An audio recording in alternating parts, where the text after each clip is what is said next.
Life wasn't a piece of cake for me, never had been. Growing up in a cramped two-bedroom house with my folks and two younger brothers in a neighborhood that saw more cops than city buses, I knew from the get-go I was meant for something bigger, something better. My name is Anna, and this is my tale, raw and uncut. My parents, bless their souls, worked their fingers to the bone, juggling multiple jobs, just to keep us fed and the lights on. But no matter how hard they toiled, the shadow of poverty clung to us like a stubborn stain. I was barely 13 when I picked up my first gig, flipping burgers at a local diner. The pay was crap, and the hours were murder, but it was money, and we were desperate. "Anna, you should be focusing on your studies, not working yourself to the ground," my dad used to say, his face etched with worry and exhaustion from his own endless shifts at the factory. "Yeah, well, dreams don't pay the bills, Dad," I'd retort, my teenage defiance in full display. I was stubborn, always had been, but behind the sass, I shared his dreams of a better life, a life where we weren't constantly choosing between paying the rent and putting food on the table. High school was a blur of classes, work, and sleepless nights spent studying or helping Mom with the house. College was a far-off fantasy, something we couldn't afford to even think about. But I was determined to break the cycle of poverty that had ensnared my family for generations. When my parents passed away, it was like the ground had been ripped from under me. They were gone too soon, victims of a life spent fighting a battle they couldn't win. I was 19, suddenly the head of our little family, and more determined than ever. I doubled down on work, saving every penny, sacrificing sleep, social life, anything that wasn't essential. It was during one of my late-night shifts at the diner that I made my decision. "I'm going to college," I announced to Mike, the cook, as I wiped down the counter for the umpteenth time. Mike, a burly guy with tattoos snaking up his arms and a heart of gold, laughed, a deep, rumbling sound that filled the tiny space. "College, huh? And how you planning on paying for that, kid? With fairy dust?" "I'll figure it out," I snapped back, my jaw set. Mike's laughter didn't deter me, if anything, it steeled my resolve. I did figure it out, through grants, loans, and a hellish schedule that saw me working 3 jobs while attending classes. College was a whole new world, a place where my past didn't define me, and my future was mine to shape. I majored in business, a practical choice, fueled by my determination to never find myself trapped in the cycle of poverty again. I graduated with honors, a testament to the sleepless nights and relentless grind. Landing a job at a large company was a dream come true. I started at the bottom, a small fish in a big pond, but I wasn't about to stay there. I worked harder, stayed later, pushed myself more than I ever thought possible. My colleagues called me a workaholic, a careerist, and maybe they were right. But I had goals, ambitions that went beyond the next promotion or pay raise. My rise through the ranks was meteoric, fueled by a combination of hard work, a bit of luck, and a stubborn refusal to take no for an answer. By the time I hit 30, I was the assistant head of the company, a position that came with a nice office, a hefty paycheck, and a sense of achievement that was almost addictive. "You're never gonna find a man if you keep this up, Anna," my friend Jess teased me one evening over drinks. Jess was the opposite of me in many ways, carefree and spontaneous, with a string of failed relationships and a job she didn't take too seriously. "Who says I'm looking for one?" I shot back, rolling my eyes. The truth was, between my job and my responsibilities at home, I didn't have time for a relationship, much less the energy to deal with the drama that seemed to accompany them. The night Jess dragged me to that party changed everything. I was standing awkwardly at the edge of the room, nursing a drink I had no intention of finishing, when he walked in. Tom. Even now, just thinking about that moment sends a thrill through me. He had this easy confidence about him, a smile that lit up the room. Jess nudged me, whispering, "That's him. That's the guy I was telling you about." I rolled my eyes, ready to dismiss her matchmaking attempt, but then our eyes met, and something clicked. I'm not one for fairy tales or love at first sight nonsense, but with Tom, it was different. "Hey, you're Anna, right? Jess has told me a lot about you," he said, walking over with a grin that I found infectious. "Hope she didn't scare you off," I shot back, surprising myself with how at ease I felt around him. We hit it off immediately, delving into a conversation that ranged from the mundane to the philosophical. He was smart, funny, and didn't seem to mind my sarcastic humor. Before we knew it, the party was winding down, and we were the last two people still engrossed in conversation. "I should get your number," Tom said, a hint of shyness creeping into his voice. "I mean, if you want to continue this conversation another time." "Sure, why not?" I replied, trying to play it cool as I typed my number into his phone. He did the same with mine, and we parted ways with the promise of a future hangout. After that night, nothing was the same. Tom and I hit it off instantly, bonding over our mutual disdain for small talk and our shared ambition. He worked in tech, a sector booming with possibilities and just as demanding as mine. Our first date wasn't your typical dinner and a movie. We spent it at a 24-hour diner, talking until the sun peeked over the horizon. "You're not like other women, are you?" Tom asked, his eyes studying me over his third cup of coffee. "And what's that supposed to mean?" I retorted, raising an eyebrow. My guard was up. I had heard variations of this line before, and it usually meant trouble. "It's a compliment, Anna. You're driven, fierce. You know what you want. It's refreshing," he clarified, his tone sincere. I was taken aback, not used to receiving genuine compliments that didn't have an ulterior motive. Our relationship progressed quickly from there. Tom was different from anyone I'd ever dated. He didn't expect me to play the doting girlfriend, to cook dinners, or keep a spotless house. He valued my ambition, encouraged it even. When I had to stay late at work or bring work home, he didn't complain. More often than not, I'd come home to find that he'd ordered in or cooked something himself. "Anna, I don't need you to be a housewife. I just need you to be you," Tom said one evening, as we sat on the couch, surrounded by takeout boxes. It was the first time someone had said something like that to me, and it struck a chord deep within. My friends noticed the change in me. Jess, always the first to comment on my love life or lack thereof, was the most vocal. "What has Tom done with Anna?" she joked one evening when we met for drinks. "You're glowing, and I haven't seen you touch your phone once." "He's different," I admitted, feeling a smile spread across my face, just thinking about him. When Tom proposed, it was out of the blue, at least for me. We were walking in the park, a rare day off for both of us. I was rambling on about a new project at work, excited about the challenges it presented. Without warning, Tom stopped walking, turning to face me with a seriousness I hadn't seen before. "Anna, I love you. I love your passion, your drive, your relentless pursuit of what sets your soul on fire. I don't want to spend another day without you by my side. Will you marry me?" he asked, pulling out a ring. I was speechless, which for me, was a rarity. "Are you sure? I mean, I'm a handful. I work a lot, I'm not the best at this domestic stuff." "Anna, stop," Tom interrupted, a soft laugh escaping him. "I'm not asking you to be anything other than who you are. That's the woman I fell in love with. That's the woman I want to marry." So, I said yes. It felt right, like everything in my life had been leading me to this moment. Marrying Tom was the easiest decision I ever made, but dealing with his mother, well, that was a whole different ball game. From the get-go, it was clear she had reservations about me. Not the kind you could easily brush off either. These were the deep-seated, "I've got my eye on you" kind. The first time I met her, it was awkward. We were at Tom's family home for dinner. His mom, Mrs. Thompson, was a petite woman with sharp eyes that missed nothing. The house was immaculate, the kind of clean that made you nervous to touch anything. She greeted me with a tight smile, her handshake firm, her eyes scanning me like I was a puzzle she was determined to solve. "Anna, is it? I've heard a lot about you," she said, her voice carrying an edge that was hard to place.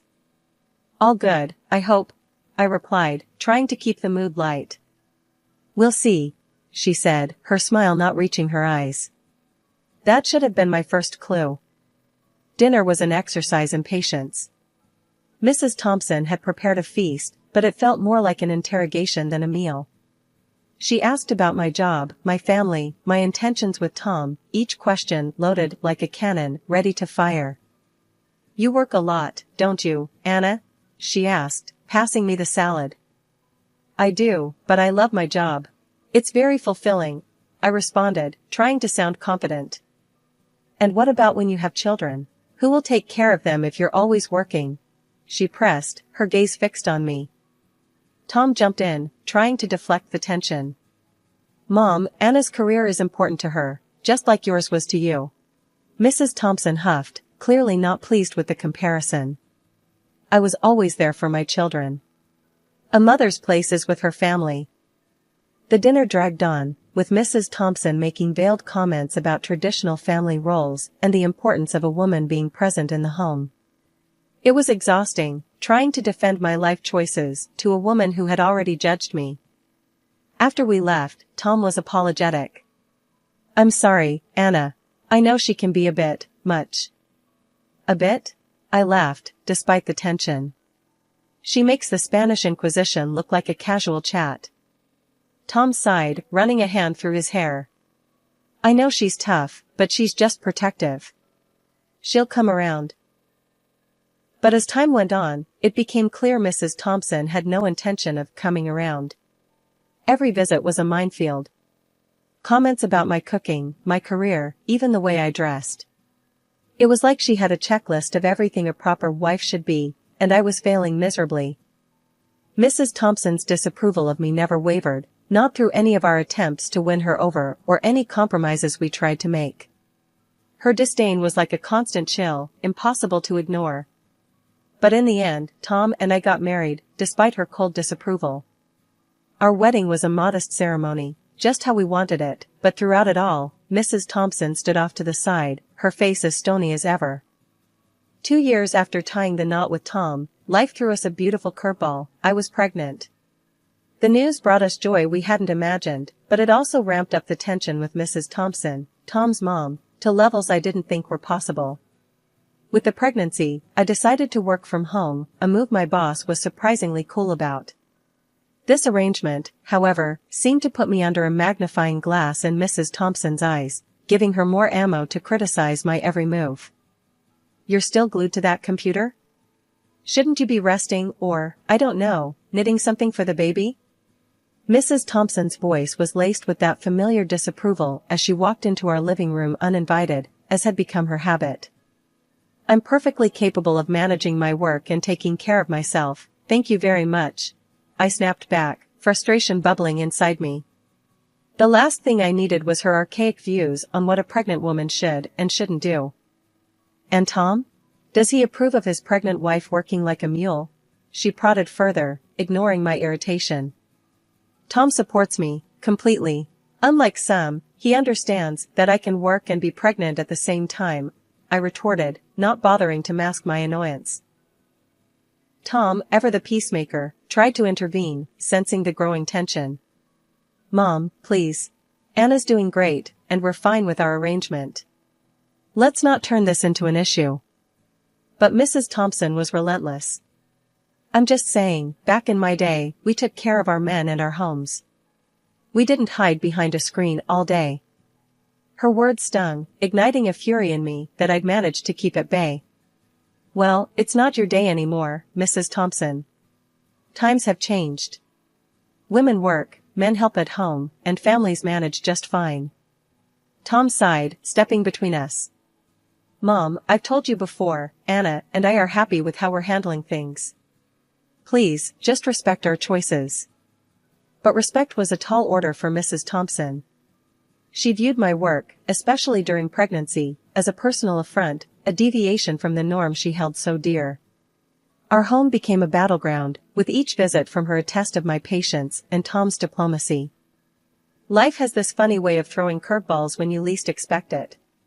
Just when Tom and I were getting a handle on the whole pregnancy thing, his world turned upside down. He came home one day, looking like he'd lost a fight with a bear. "I got laid off," he said, the words heavy with worry. "With the baby on the way, I don't know how we're gonna manage." I won't lie, my heart sank. But seeing him so defeated, I knew I had to be the strong one.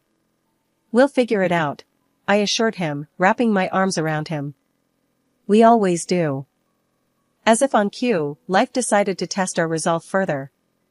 Tom's mom, Mrs. Thompson, took a nasty fall down her stairs, breaking her leg in 2 places. She was hospitalized, and with Tom out of work, the last thing we needed was another mouth to feed. But Tom, ever the dutiful son, had a plan. Anna, I was thinking. He started, hesitantly.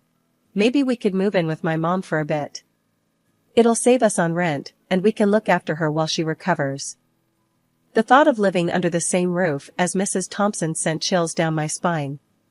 But looking at our finances, and with a baby on the way, it made sense.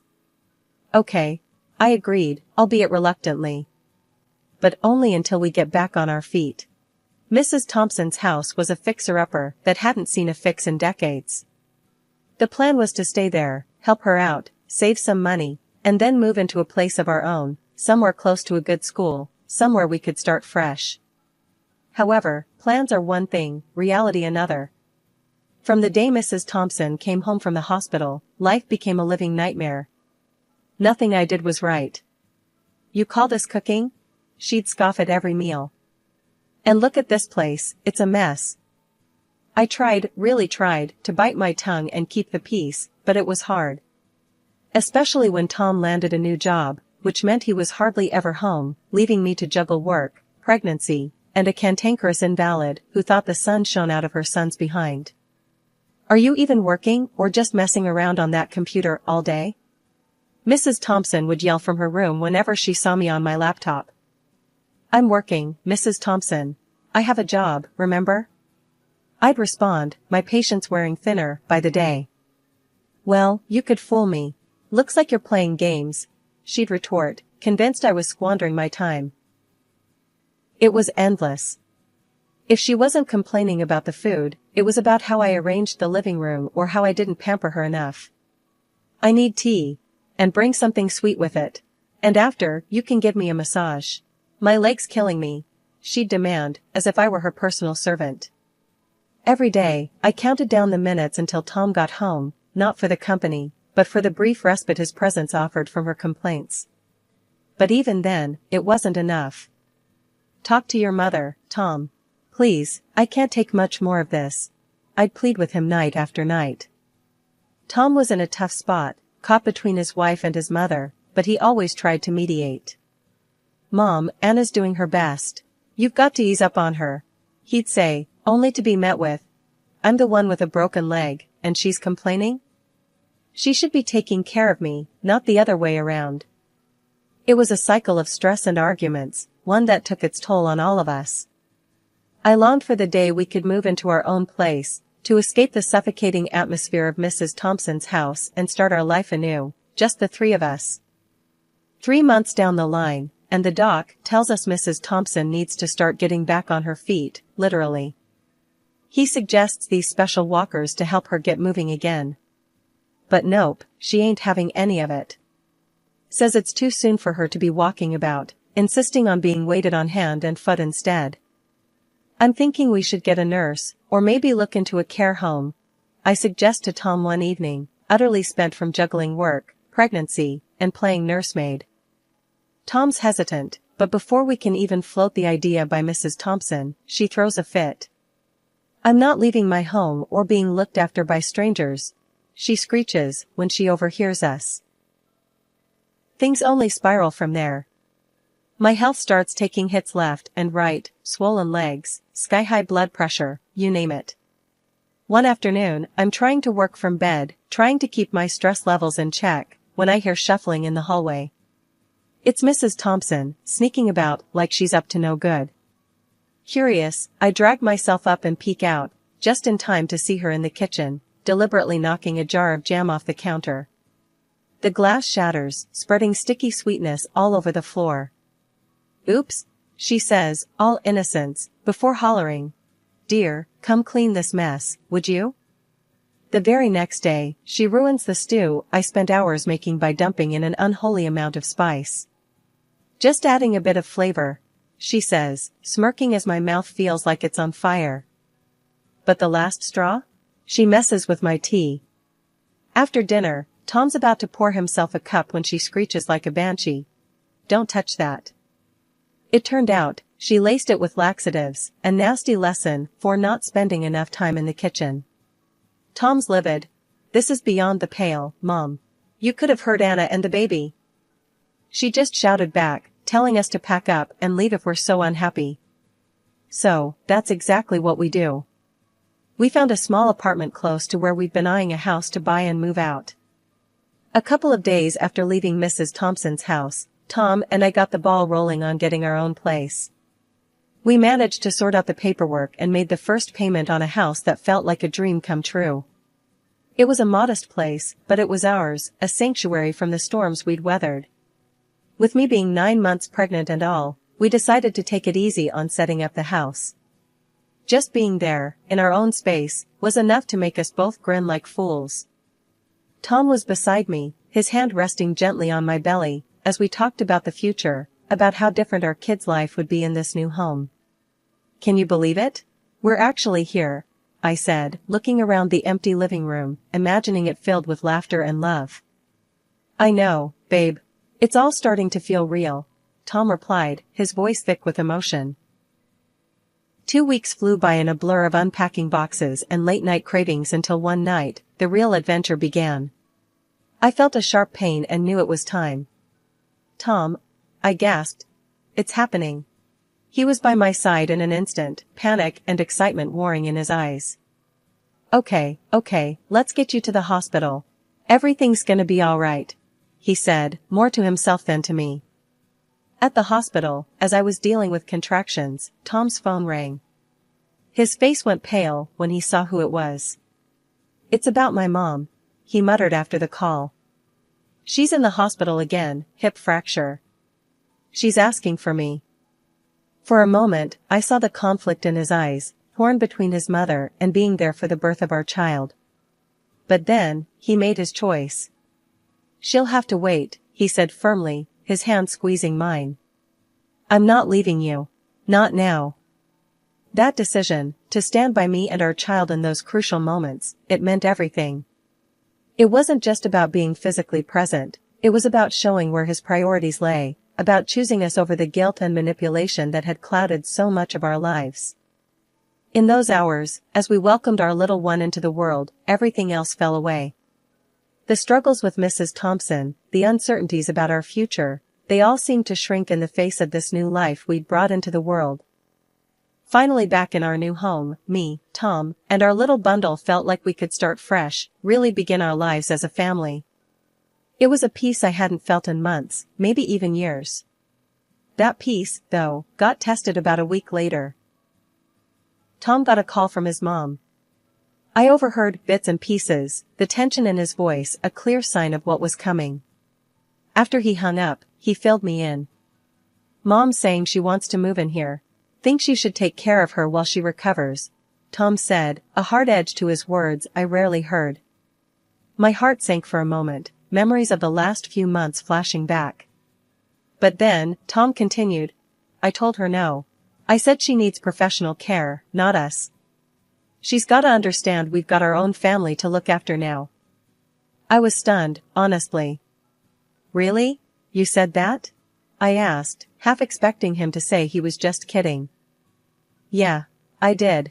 It's about time she realized we can't keep bending over backwards. I'm choosing you and the baby, our little family," he said, determination in his eyes. His mom tried the guilt trip, crying over the phone, trying to get Tom to cave. But he stood his ground, ended the call. It was a moment that marked a turning point for us, a clear stand that our little family was our priority. Life in our new home turned into our haven. Tom, me, and our baby were building something special, untouched by the drama and stress of the past.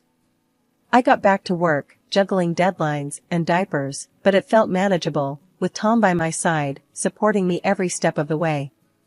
"Can you believe we're doing this? Really doing this?" I asked Tom one evening, the baby asleep between us on the couch.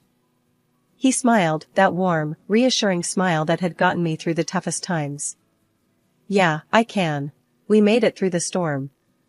Now, it's just us, building the life we always wanted."